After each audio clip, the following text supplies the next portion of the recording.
সাবমিশনগুলো ছিল, বহু উকিল দাঁড়িয়েছিলেন। সমস্ত উকিল বন্ধুদের ধন্যবাদ।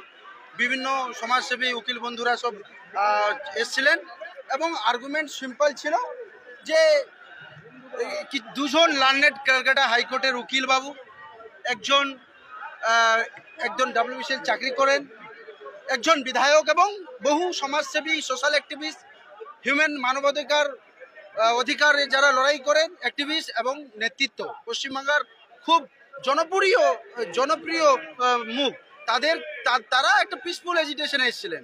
তো কোর্ট ওটাকে কনসিডার করে জামিন দিয়েছেন এবং বন্ড পর্যন্ত 500 টাকা প্রথমে দিয়েছিলেন, কিন্তু উকিলবাবু আমরা অনুরোধ করাই পিয়ার বন্ডে, অর্থাৎ নিজস্ব বন্ড দিয়েই যেমন ছাড়া পায় ওরকম কোনো টাকা পয়সা লাগবে না। এটা আমরা কোর্টের প্রতি আস্থা আবার মানুষ ফিরে পেল। কিন্তু এই যে মিথ্যা এলিগেশন দিয়ে যে মামলা হয়েছে, এই মামলাগুলোর বিরুদ্ধে আমরা অবশ্যই হাইকোর্টে যাব এবং এই মামলার কোয়াশিংয়ে আমরা প্রেয়ার করব। আচ্ছা, গতকাল যে বিধায়ককে যে মারা হয়েছিল, তিনি যে আহত, হ্যাঁ, সেটার বিরুদ্ধেও আমরা যাব এবং কোয়াশিংয়ের বিরুদ্ধেও যাব।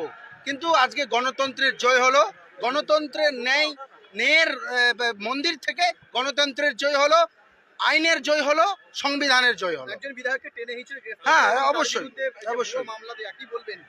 এই যে ভুয়ো এটা তো সম্পূর্ণ নিন্দাজনক, ধিক্কারজনক।